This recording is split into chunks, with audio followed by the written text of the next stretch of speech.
Since the beginning of the CS2 era, I have created a tutorial on how to create CS2 skins and another one for CS2 sprays. And now the time has come to make the long-awaited CS2 sticker creation tutorial. If you're new to this channel, then hello! My name is Viper. I'm a long-time CS2 skins and stickers creator. I also make tutorials teaching how to create CS2 workshop items. So, if you haven't done so already, please subscribe to the channel so that you'll be updated with the latest and greatest tips that will hopefully get you the sweet passive income you dream of. Before we begin, I have a short announcement to make. As of today, you can join my new YouTube membership program. From getting early access to videos to joining my new Discord server, your membership will get you so much that will help you with your CS2 skin and sticker creation journey. The prices of the membership levels are low and reasonable for you to afford and for me to be able to feed the Viper family. So, if you want to get more out of my channel and support me, then do not hesitate to become an esteemed member. Click the join button to learn more. Anyway, let us begin. In CS2, there are 5 types of stickers: paper, holo, foil, glitter, and lenticular or animated. In this tutorial, I will be covering the creation of all sticker types. In this video, we will start with the paper stickers, which is the most basic type. The work done in this video will also serve us for all the other types of stickers, as we'll see in the coming parts of the tutorial. So what do we need in order to create stickers? First, obviously we need to create an image. For the sake of this tutorial, I'll be using my target locked sticker. I created this image using the vector drawing capabilities of Krita, which is a great free and open source tool for drawing and creating digital art. But if you prefer other drawing tools, then you have so many other options, including Inkscape for vector drawing, GIMP for regular drawing, and of course, Photoshop. Beside an image, we will also need a 2D photo editing tool. Basically, the same list of tools apply here as well. We will need one of these tools in order to create and edit all sorts of masks that will help us shape our stickers. We'll get to those in due time. Now, if you've been following this channel, you'll know that I always use GIMP. However, for the sake of change, this time I'll use Krita to demonstrate how to create stickers. It's always good to experiment with new tools and see which one you like best. If you prefer a different photo editing program, then feel free to use it as you watch the tutorial. I believe that all the known programs have the needed tools for creating stickers. As I said, in this video we'll be creating the paper version of the target locked sticker. A paper sticker needs 2 things: an albedo texture, which is basically the image of the sticker, and a wear mask, which enables you to define which areas in your sticker wear fast and which are more durable and wear slowly if at all. So open the photo editing tool of your choice and let's get started. So this is my image with all the needed components. Personally, when I draw, I prefer to keep the image parts in separate layers. This helps me later when I make selections based on these parts. The resolution of the image is 1024 by 1024. You can set the resolution to something bigger, but the examples provided by Valve are 1024, so I believe that's the recommended resolution. For the albedo texture, there isn't much to do besides exporting the image to a TGA file. So let's go to File, Export, and in the Save As type, choose TGA image. I'll add the word albedo as a suffix to the name so that I'll know what it is later, and click Save. Now we have the albedo texture ready. Piece of cake! Let's move on to the wear mask.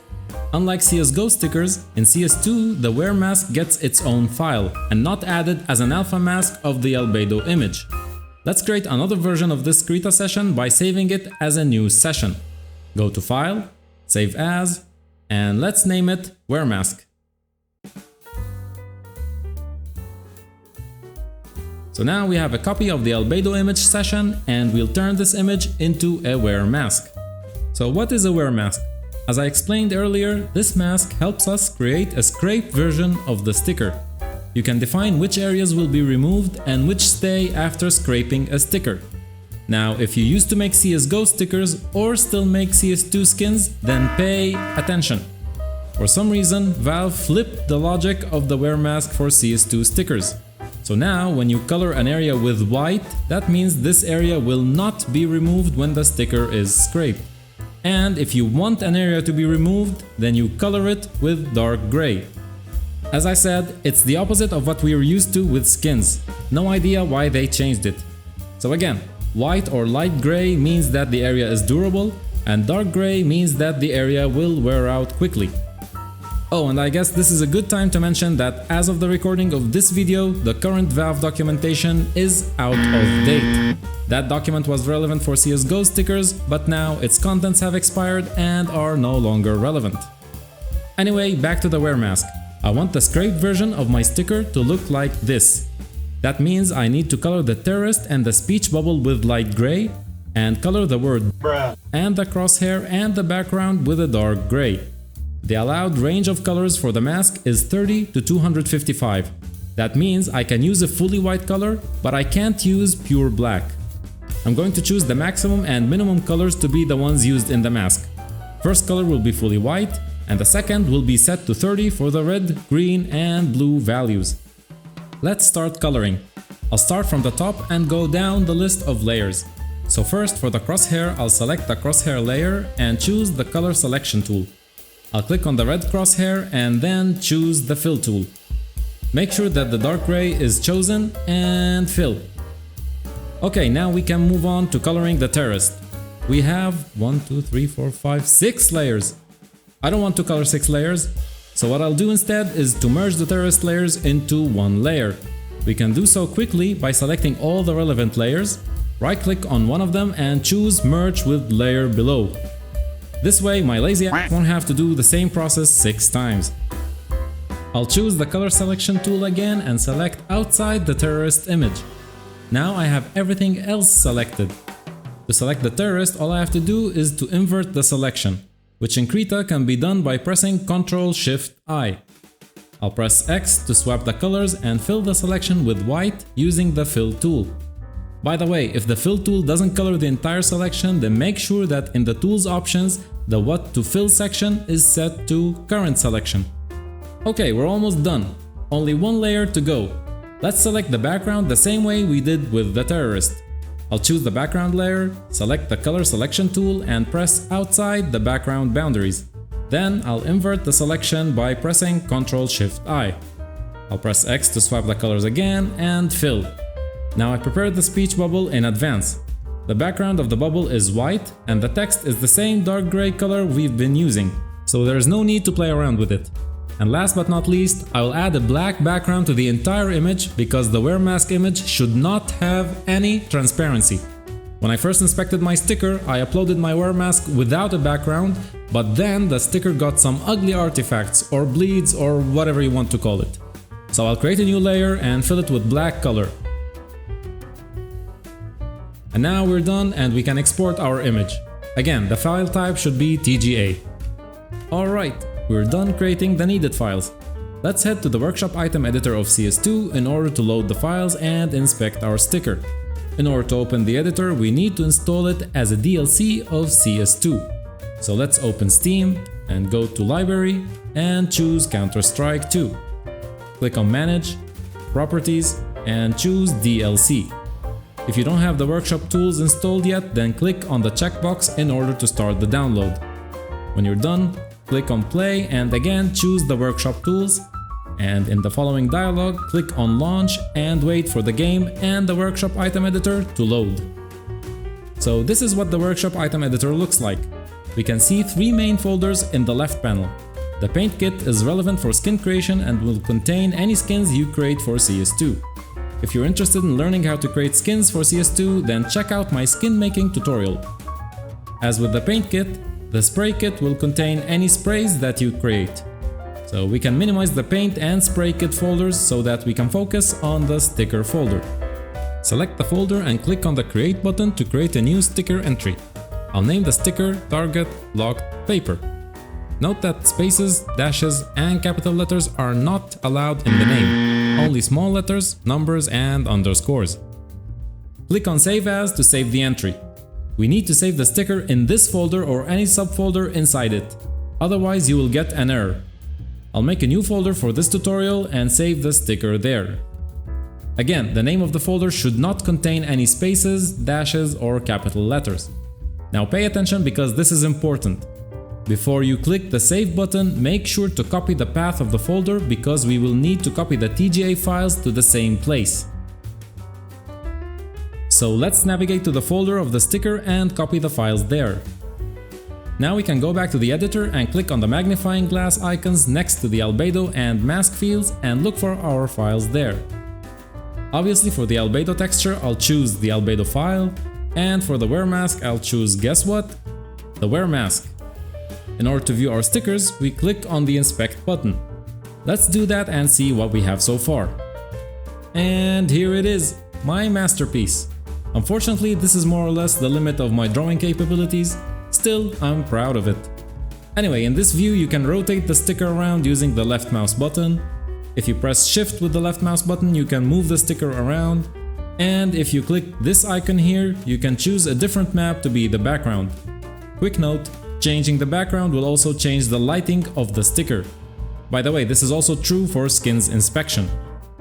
And finally, we have the preview sticker button, which provides us with the ability to check our sticker on any of the existing skins in our personal inventory. In this view, we can either use the position presets provided by the game, or we can put the sticker wherever we want by pressing on it with the left mouse button and dragging it wherever we want. The mouse wheel rotates the sticker, and moving this square here will control the scrape level. If the gun you're using is big enough, you'll find this magnifying glass icon at the bottom, which will enable you to zoom in and out. And again, you can change the background by pressing here. Back to the editor, let's take a look at the available options. First, we have the style, which is correctly set to paper, so we'll leave it as it is for this video. Then we have the automatic PBR color correction recommended on. In CS2, skins and stickers are allowed to contain colors within a specified range. For all sticker types except foil, the color range for the albedo image should be in the 55 to 220 range.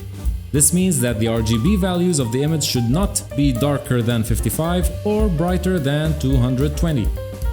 So what the automatic PBR color correction value does is to ensure that your values are in the correct range, and if they're not, then it will slightly modify the colors so that they'll become in the accepted range.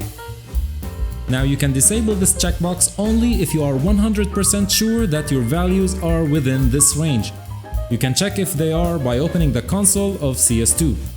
Click on the ComVar button if you don't have the menu that I have on the right, and make sure that the page is set to CS2 Workshop. From here, I can check my albedo values by clicking on albedo under the rendering section and see if I get any blinking blue or pink colors. When you see blinking blue color, that means the colors are too dark, and when you see pink, that means the colors are too bright.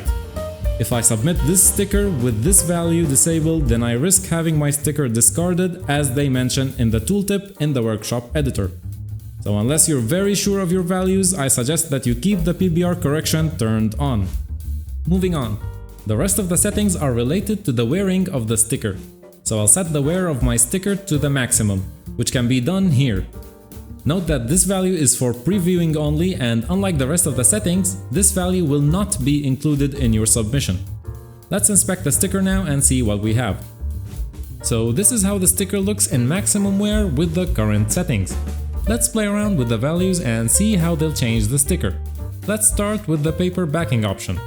As the name suggests, this option simply decides whether the sticker has paper backing or not. When this option is turned off, the scraped sticker will show the weapon below it, and if turned on, the paper backing will appear before showing the weapon. Next, let's take a look at the wear bias intensity. This value decides how intense the scraping is at every wear level.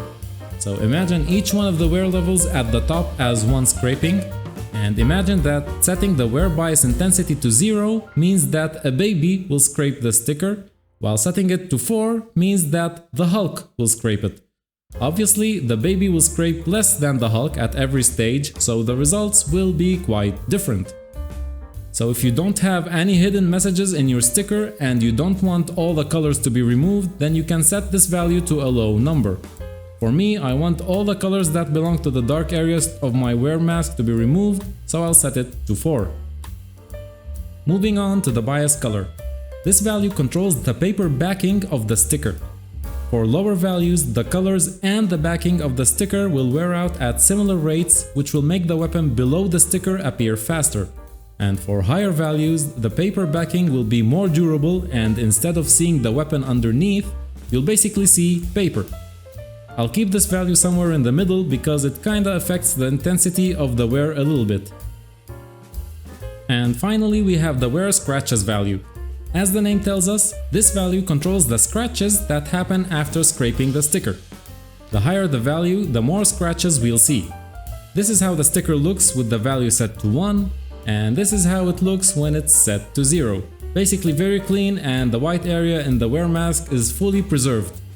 For me, I'll set it to something like 0.7, maybe to show that the terrorist has suffered after having been shot. Anyway, that's more or less all I have to say about paper stickers. In the next video, I'll be discussing the holographic stickers. So stay tuned and see you soon!